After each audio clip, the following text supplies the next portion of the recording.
तो हेलो दोस्तों, आप लोग कैसे हैं? उम्मीद करती हूँ कि आप लोग अच्छे होंगे, स्वस्थ होंगे और अपने घर परिवार में मस्त होंगे। तो दोस्तों मेरे सोना मोना डबल सिक्स में आप लोगों का स्वागत है और उम्मीद करती हूँ कि आप लोग मेरे चैनल को बहुत ज़्यादा प्यार और दुलार देंगे। दोस्तों प्लीज़ प्लीज़ प्लीज़ मेरे चैनल को आप लोग सपोर्ट कीजिए और ज़्यादा से ज़्यादा सब्सक्राइब कीजिए, लाइक कीजिए और शेयर कीजिए दोस्तों। तो दोस्तों मैं एक अपनी ज़िंदगी की छोटी सी कहानी बताने जा रही हूँ, जो कि मेरे साथ ये घटना घटी है। आप लोग जानते ही हैं कि गांव में छोटी सी उम्र में शादी कर दिया जाता था। अब तो धीरे धीरे सब लोग समझदार हो गए हैं, पढ़ पढ़ लिख के लड़कियां भी समझदार हो गई हैं, लड़के भी समझदार हो गए हैं, तो उनकी मर्ज़ी के बिना शादी नहीं हो सकती है। मेरे समय में दोस्तों मैं घर में इकलौती थी। दो दो भाई मेरे थे। मैं दो भाई के बीच में मेरे चाचा की भी कोई लड़की नहीं थी, मेरे बाबा की भी, मतलब 3 पीढ़ी में कोई लड़कियां नहीं थी दोस्तों। मैं ही अकेली पैदा हुई थी। तो सोच सकते हैं कि कितना दुलार से मुझे पाला गया होगा। मैं बहुत बहुत बहुत दुलार से पली बड़ी। दोस्तों मेरे गांव में कोई पढ़ाई नहीं करता था उस समय, कोई लड़कियां, जब मैं बड़ी होने लगी मेरे गांव में लड़कियां पढ़ाई नहीं करती थी। बस गांव के स्कूल में प्राइमरी स्कूल था, उसमें 5वीं तक पढ़ा के छुड़ा दिया जाता था। वो भी बहुत बहुत अच्छे खासे घर के लोग की लड़कियां पढ़ाई करती थी। मेरे साथ भी वही हुआ दोस्तों।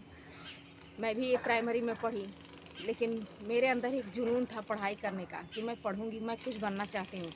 तो मेरे पिताजी, मैं पिताजी को बाबूजी कहते, गांव में बाबूजी कहते हैं, तो हमारे बाबूजी इस बात को समझे।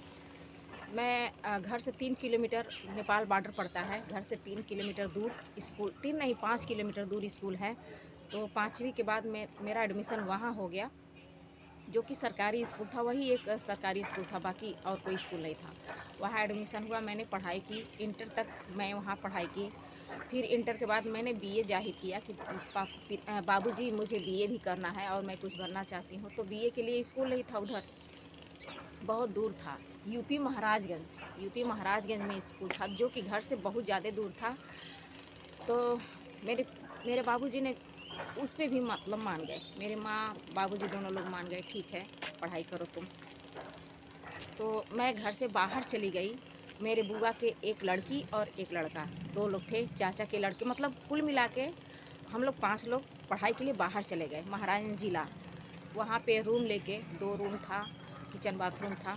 एक में मैं और मेरी बुआ की लड़की और एक में तीनों भाई रहते थे लोग। हम लोग पढ़ाई लिखाई वहाँ पे जारी अपना रखा। बीए में पढ़ाई, बहुत खुशनसीब, हंसी मजाक दोस्तों। भाई क्या चीज़ होती है ये हम जानते हैं। भाई से बिछड़ने के बाद जो दर्द होता है, वो भाई नहीं थे, वो दोस्त थे, जो हर चीज़ हम लोग शेयर करते थे, हर चीज़ दोस्तों। बस कुछ ही ऐसी चीज़ें आप लोग समझ सकते हैं, जो कुछ ही ऐसी चीज़ें होती जो शेयर नहीं, लेकिन हम लोग हर चीज़ शेयर करते थे। स्कूल में भाई लोग जाते थे, कोई लड़कियां देखते थे, पसंद आती थी तो सब कुछ बताते थे, अरे आज तो उस लड़की से मिले, आज बहुत क्यूट लग रही थी, बहुत अच्छी लग रही थी। हम लोग भी बताते थे, भैया ये ऐसी बात है, एक लड़का था, हमको ऐसे बोला वैसे बोला, मेरा सपोर्ट किया, या जो भी था हम लोग के साथ जो भी होता था, हम लोग भाई बहन एक दूसरे में शेयर करते थे। बहुत बहुत खुशहाल दिन मेरे साथ गुजर रहा था, हम लोग बहुत खुश थे। तो दोस्तों बीए प्रीवियस में थी तो मेरी शादी तय कर दी गई। मैं बहुत मना की अपने बाबूजी से कि मुझे अभी शादी नहीं करनी है, मुझे पढ़ाई करना है, मैं कुछ बनना चाहती हूँ। लेकिन मेरे बाबूजी के सामने भी कुछ मजबूरियाँ थी, पैसे की प्रॉब्लम थी और घर में बंटवारे का सिलसिला चल रहा था। चाचा और मेरे बाबूजी के बीच बंटवारे का सिलसिला चल रहा था। तो उनको कुछ, मतलब हमेशा तबीयत ख़राब रहता था मेरे बाबूजी का। तो सोच समझ के ही किए होंगे कि मेरी स्थिति कुछ ख़राब चल रही है, पता नहीं मेरे साथ क्या होगा क्या नहीं होगा। एकलौती लड़की है तो इसको इसकी शादी कर दिया जाए। तो नहीं माने हमारे बाबूजी। मेरी माँ बहुत बहुत ज़िद की, मैं शादी नहीं करूँगी नहीं करूँगी, लेकिन उन्होंने मेरी शादी तय कर दी। जो कि मैं बीए प्रीवियस में थी, तभी मेरी शादी तय कर दी गई और मेरी शादी हो गई। फरवरी में मेरी शादी हो गई, मैं ससुराल चली आई। सिर्फ 5 दिनों के लिए आई थी दोस्तों। मैंने बोला कि मुझे पढ़ाई करनी है, शादी कर रहे हैं तो ठीक है कर दीजिए, लेकिन मैं वहाँ ससुराल में नहीं रुकूंगी, मैं यहीं पे रह के पढ़ाई करूँगी, ससुराल में आती जाती रहूँगी। तो उन्होंने मान लिए, मेरे पिताजी मान लिए कि चलो ठीक है, शादी करके 5 दिन के लिए विदाई होगी, फिर तुम 1-2 साल तक अपना पढ़ाई कंटिन्यू तुम रखना। ससुराल वाले भी इसी पे तय हुआ। लेकिन जब मेरी शादी हुई दोस्तों, ससुराल गई तो वहाँ का नज़ारा तो समझिए उलट पुलट के सब तहस नहस था। जो मैंने आँखों देखा दोस्तों, जो मेरे दिल को महसूस हुआ, जो मैंने वो चीज़ सही, मेरे रूह काँप गए दोस्तों। गाँव में जानते ही हैं कि कोई लड़की किसी से कुछ कहती नहीं थी, बस अपने तक सीमित रख लेती थी। माँ बाप की इज़्ज़त चली जाएगी, भाई की इज़्ज़त चली जाएगी, तो चाहे लाख परेशानियाँ हों अपने तक ही सिमट के रह जाती थी। दोस्तों मेरी विदाई हो गई 5 दिनों के लिए। 5 दिन के लिए मैं ससुराल गई। सोचिए पहले दिन ही मेरे साथ घटना शुरू होने लगा। मेरी विदाई हो गई, ससुराल गई, तो मेरे हस्बैंड 1 दिन घर पे थे। 1 दिन, मात्र 1 दिन, उन 5 दिनों में से 1 दिन घर पे रहे, वो भी बड़ा मुश्किल से। किसी बात के लिए, पता नहीं किस बात के लिए, दहेज के लिए या फिर लेन-देन के लिए उनके माँ बाप कुछ बोले होंगे, तो वो भी मुँह फुलाए थे। पहले दिन ही हमसे, पहले दिन की शुरुआत से हमारा बना नहीं दोस्तों, क्योंकि कुछ बातें ऐसी सामने आई, कुछ चीज़ें ऐसी सामने आई कि मेरी आत्मा वहाँ टूट चुकी पहले दिन से ही दोस्तों। मेरे पति 1 दिन थे, दूसरे दिन से सिलसिला दोस्तों, सोचिए आप लोग कौन से माँ बाप होंगे जिस बेटे की शादी हो रही, जो घर में नई नई दुल्हन आ रही है, उस दुल्हन से पति को अलग कर दिया जाता है। मेरे साथ वही हुआ। मेरे पति को बाहर भेज दिया गया कि तुम जाओ, पढ़ाई तुम्हारी नुकसान हो रही है, जो कि मेरे पति गोरखपुर पढ़ते थे। तुम्हारी पढ़ाई नुकसान हो रही, तुम चले जाओ यहाँ से। मेरे पति को दूसरे दिन, मेरे शादी के दूसरे दिन सुबह में ही उनको घर से बाहर भेज दिया जाता, भगा दिया जाता है। और सबको पता है कि मैं सिर्फ 5 दिनों के लिए आई हूँ। कोई बात नहीं, दूसरे दिन मेरे पति तो चले गए, लेकिन रात को मेरे साथ क्या हुआ दोस्तों, रात को मेरे ससुर 12 बजे आए।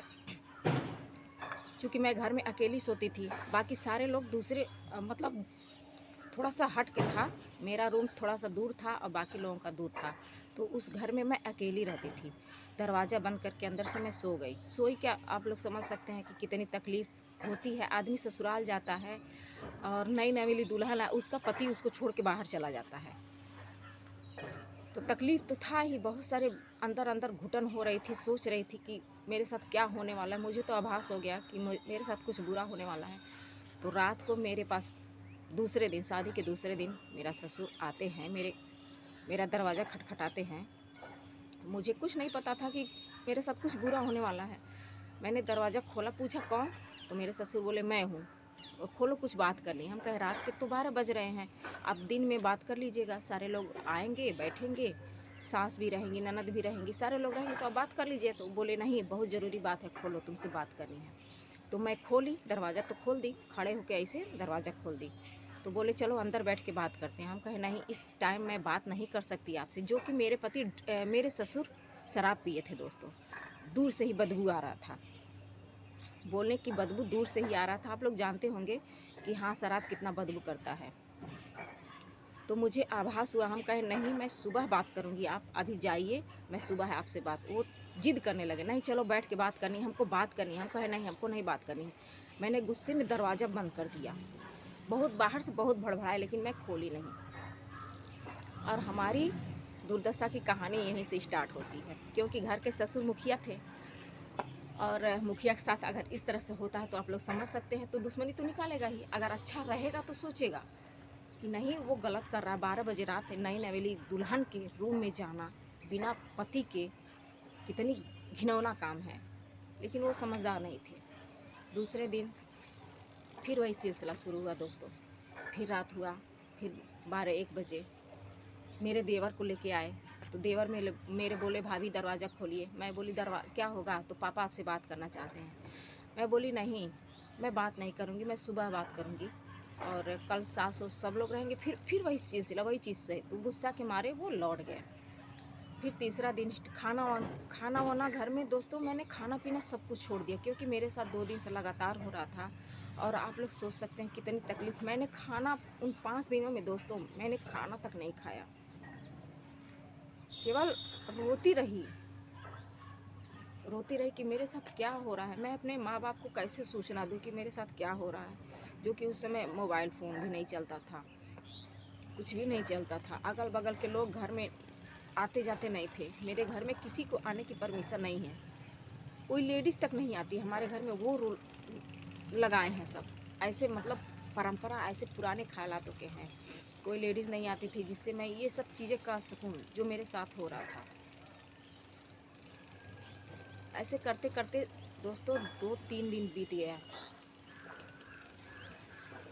5वें दिन मेरे पिताजी आने वाले थे, मेरे गांव से आए सब लोग, मुझे लेने के लिए आए थे, जो कि 5 दिन के बाद मेरी विदाई थी। मेरे पिताजी, मेरे जो मेरे साथ पढ़ते थे, मेरे भाई, सब लोग आए। हम लोग बैठ के एक रूम में बात कर रहे थे। तो मेरा चेहरा उतरा उतरा था। तो पूछे लोग, क्या बात है, तुम इतनी उदास क्यों हो? तो मैं कुछ उन्होंने से बताई नहीं, क्योंकि मुझे शर्म आ रही थी। मैं क्या बताऊं, क्या लोग सोचेंगे मेरे बारे में। तो मैं कुछ बोली नहीं। हम कहे ठीक है, कोई बात नहीं। जिस दिन मेरी विदाई थी उस दिन मेरे पति आए। उस दिन मेरे पति आए थे। मेरी विदाई की सारी तैयारी हो चुकी थी। जाते वक्त मुश्किल से आधा घंटा पहले मेरे पति घर पे आए। तो ऐसे ही हम लोगों का कोई बातचीत नहीं हुआ था, ना कोई ज़्यादा लगाव, ना कोई अपनापन, कुछ नहीं था। शादी में आई, दुल्हन बन के आई और दुल्हन बन की विदाई भी हो रही थी। पति से क्या था, कुछ नहीं था। मैंने जाना ही नहीं कि पति क्या होता है। बस इतना जाना कि ससुराल में ससुर मेरे साथ क्या करना चाहता है, उसकी नीयत क्या है। तो दोस्तों, मेरी विदाई के 5 दिन बाद मेरी विदाई थी, जो कि सारे लोग आए। तो मेरे ससुर ने मेरे पिताजी से नहीं, मेरे बाबूजी से नहीं बोला, जो गांव के एक मेरे बाबा लगते हैं उनसे बोला। मेरे ससुर उनसे बोले कि आपकी बेटी जो थी वो कमरे में, मेरे जो कि मेरे भाई थे, 3-4 भाई थे, सारे लोग बैठ के हंसी मजाक पढ़ाई पीरियड की बातें हो रही थी। तो मेरे ससुर उस गांव वाले से बोले कि आपकी बेटी एक कमरे में एक लड़के के साथ बैठ के बात कर रही थी, दरवाज़ा बंद करके। सोचिए, जो कि मेरे 3 भाई थे वहाँ पे, हम लोग थे, मेरे साथ एक और दोस्त थे, सारे लोग थे। हम लोग हंसी मजाक कर रहे थे, क्योंकि वो हमसे बदला लेना चाहता था। क्योंकि रात में मैंने दरवाज़ा खोला नहीं था, उसको तो कुछ ना कुछ चाहिए फंडा इसको परेशान करने का, या दहेज। मेरे पिताजी से इतना दहेज सब लिए थे ना, इतना दहेज। आप लोग सोच सकते हैं कि मैं अकेली लड़की थी तो मेरे पिताजी कितना सारा सामान दिए होंगे, अपने क्षमता से बाहर दिए थे। तो वहाँ मेरे ससुर को एक फंडा मिल गया कि आपकी लड़की आज पता नहीं किसके साथ वो लड़का आया है। तो दरवाज़ा बंद करके सब अंदर बात कर रहे थे।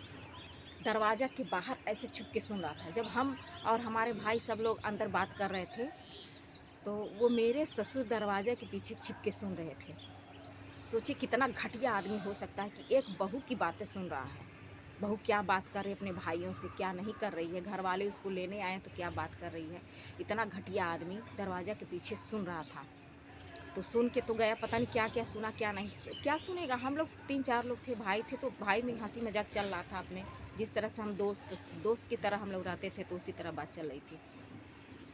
तो मेरे गांव के जो बाबा गए थे मेरे पिताजी के साथ, घर के बगल वाले बाबा गए थे।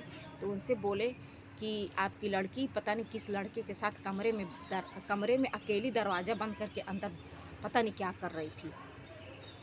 तो वो तो शर्म के मारे कुछ नहीं बोले, कुछ भी नहीं बोले, वहाँ पे नहीं बोले। जब घर गए, बहुत दिनों के बाद, तुरंत नहीं बोले, बहुत दिनों के बाद ये चीज़ जाहिर किया मेरे पिताजी से कि मैं गया था तो ऐसे ऐसे आपकी बेटी के ससुर हमसे बोल रहे थे। सोचिए दोस्तों, कितना घिनौना। मेरे साथ 5 दिन में कितने तकलीफ़ें मैंने सही हैं, क्या कुछ नहीं सहा है दोस्तों। तो ऐसे लोग होते हैं। मेरे साथ इतना बुरा हुआ है ना दोस्तों, आज वो स्थिति आ गई है कि मैं पेट्रोल पंप पे काम करती हूँ अपने बच्चों के साथ दोस्तों। और 2 बच्चे हैं, मेरे 2 बच्चे हैं, एक लड़का एक लड़की। मैं दोस्तों के साथ, अपने बच्चों के साथ रहती हूँ। तो दोस्तों, मैं अपनी थोड़ी थोड़ी कहानी आप लोगों को रोज़ सुनाऊंगी, जो कि आप मेरी वीडियो को आप लोग मेरी वीडियो को लाइक सब्सक्राइब ज़रूर कीजिएगा। और तो दोस्तों, ये है मेरी ज़िंदगी की छोटी छोटी कहानियाँ। ऐसी कहानियाँ मैं अपनी ज़िंदगी खुद की कहानियाँ डालूँगी। आप लोग देखिएगा, सपोर्ट करिएगा और ज़्यादा से ज़्यादा प्यार और दुलार बनाए रखिएगा। आज वो स्थिति आ गई दोस्तों कि मैं डिवोर्स देने जा रही हूँ।